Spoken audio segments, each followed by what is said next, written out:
अस्सलाम वालेकुम। अॼु आहे सूमर 9 फेबरवरी, सुबुह जा 9 थियण वारा आहिनि ऐं माशाल्लाह ॾाढो प्यारो थधिड़ो सुबुह आहे, बहार जी फीलिंग आहे ऐं आसमान ते झुड़ ॾिसो मूव पिया कनि। सो अल्हम्दुलिल्लाह, अलाह जा लख एहसान करम। अॼु कोशिशि कंदमि त हिनखे हिते मथे रखां। रखिणो त आहे मूंखे, रखिणो हिते ई आहे ऐं इनशाला कारपेंटर बि मां जल्दी घुराईंदमि। थैंक यू अदी अलमास काज़ी जंहिं मूंखे चयो त इहो कारपेंटर हणी ॾींदव। सो कारपेंटर जा 2-3 कम जमा थिया आहिनि। मां हूअं बि ईअं ई कंदी आहियां, इलेक्ट्रीशियन हुजे कारपेंटर कोई बि हुजे, जेसिताईं 2-3 कम गॾु कयां पोइ मां उन्हनि खे कॉल कंदी आहियां। सो कारपेंटर जा ऑलरेडी कम जमा थी विया आहिनि त उहो मां इनशाला घुराईंदमि। हुनखे फ़िलहालु मूड ठाहियां पंहिंजो, थकिजी थी पवां हर कम खे टाइम ॾेई। सो फ़िलहालु त छॾियां थी ऐं 1-2 ॾींहंनि में इनशाला मां हुनखे घुराईंदमि वाढे खे, त अची सभु कमु करे वेंदो। ऐं सुरहाण जो जेको आहे स्कूल जो टाइम चेंज थी वियो आहे अॼु खां वापसि सवेर, त उहा थोरो सवेर वई त मां बि थोरो सवेर खां एक्टिव थी वियमि। त किचन जा सॼा कम वाइंड अप कयमि, को कमु न छॾियो अथमि। बसि ज़हरा ईंदी त उन जी मानी कढंदमि ऐं जीअं उहो सवेर विया त मुंहिंजे कम जो टाइम बि थोरो वधियो आहे, न त मां सुस्ती कयूं हंध में पई हूंदी हुअमि। त सुराण वेंदी पोइ उथंदी हुअमि, उहो 8 बजे वेंदी पहिरियों, हाणे 7:15 बजे हली वई। सो हूअं बि सॼी उमिरि खां दिलि में मुंहिंजी ख़्वाहिश हूंदी, मां अक्सर चवंदी बि हुयमि त जेकर 24 कलाकनि जे बजाए 30 कलाकनि जा ॾींहं राति हुजनि त मूंखे कम लाइ 2-3 कलाक वधीक मिली पवंदा। हर कोई हैरान थींदो त उहो बि तोखे कम लाइ खपे। या वरी मां चवंदी हुअमि जीअं मां चंदा गॾु कंदी आहियां, माण्हू कपिड़ा ॾींदा आहिनि, सामान ॾींदा आहिनि, पैसा ॾींदा आहिनि, जेकर थोरो टाइम बि मिली पए हा उहो मां पाण खणा, उहो मां कंहिंखे न ॾियां।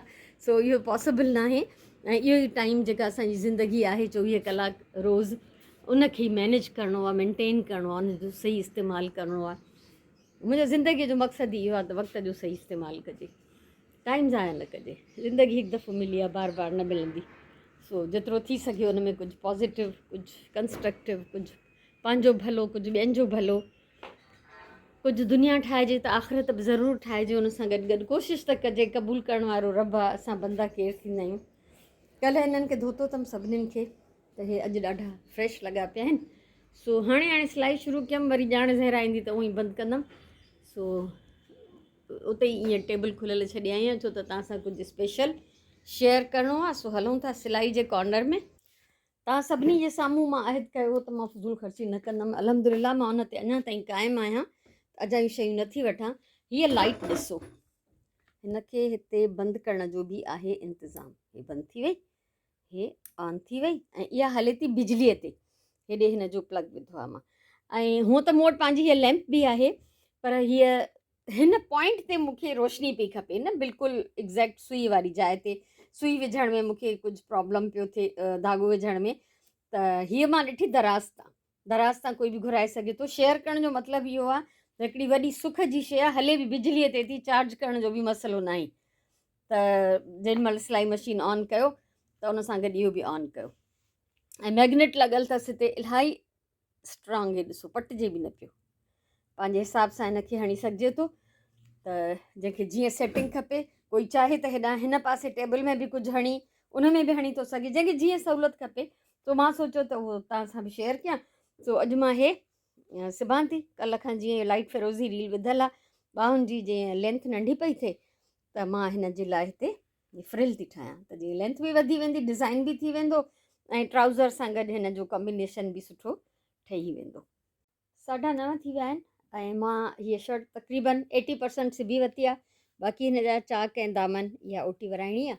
ऐं ॿियो त हिन जी वेकर पूरी न पई थिए त अॻियां मां हिनखे इहा ट्राउज़र वारी पटी हई आहे, बैक सही कई, सिधी कढी त मांसि ऐं ॿाहुनि में बि फ्रिल हई आहे त जीअं हिन जी थोरी लेंथ वधे ऐं पाइपिंग हई आहे ॻिचीअ में।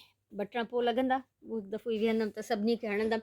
सो फ़िलहालु मां ब्रेक थी वठां सिलाईअ जो, उन खां पोइ ॿीहर केॾी महिल कंटिन्यू कंदमि, ॾिसूं था। माशाअल्लाह अल्हम्दुलिल्लाह 12:15 थिया आहिनि ऐं मां हे पंहिंजो अॼु जो जेको सिलाई जो टारगेट हुयो मां पूरो कयो। हिन जी हे चाक ऐं दामन बि वरायमि ऐं ट्राउज़र बि सिबियमि। अॼु जो मुंहिंजो टारगेट हो त हिकिड़ो सूट ज़रूरु सिबणो आहे, उनखां एक्स्ट्रा हाणे सिबी सघियमि अगरि त मूंखे ख़बर न आहे, अलाह खे ख़बर, पर हिन महिल ताईं जो मुंहिंजो टारगेट पूरो आहे। सो थोरो किचन जो जाइज़ो वठी अचो। थां धोई वई ज़हरा ॾाढी देरि सां थी अचे अॼुकल्ह, पोइ वञे बि देरि सां थी, त मां उथलाए पुथलाए छॾिया आहिनि कुझु थांव, त जीअं इहे थोरा ड्राई थी वञनि।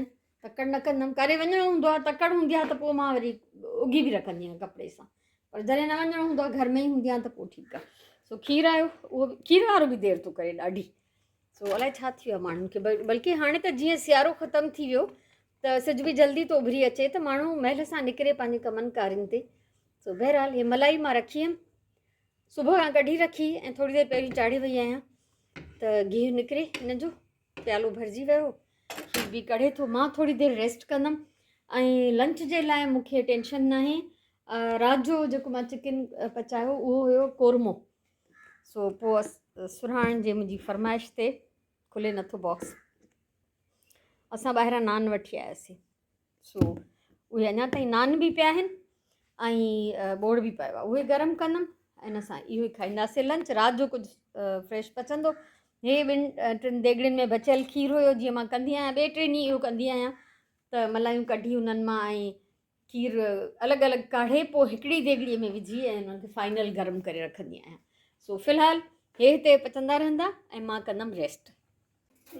सांझे जी निमाज़ पढ़ी वरिती आहे ऐं हीअ आई आहे असां वटि ॻोठ मां पली। सो माशाल्लाह राति जो असां पली ऐं चांवरनि जा चिलड़ा पचाईंदासीं, मज़ो ईंदो ॾाढो। गिहु छाणे छॾियो हुयमि, सो ठरी बि वियो आहे, ॼमी बि वियो आहे, हिनखे हल्को गरम करे वापसि मां जेको आहे बरनी में लाहींदमि। सो तव्हां खां मां अॼु जे हिन नंढिड़े व्लॉग मां मोकिलाईंदमि। कमु त काफ़ी सारो कयो आहे, ज़ाहिर टाइम हुन में इलाही थो लॻे, ऐं इनशाला वरी असां सुभाणे वारे व्लॉग में या नेक्स्ट जेको बि व्लॉग हूंदो हुन में मिलंदासीं। मुंहिंजे तरफ़ां इलाही सारो प्यार, इलाही सारी दुआऊं, ख़ुशि हुजो, शाद आबाद हुजो, अल्लाह वाही।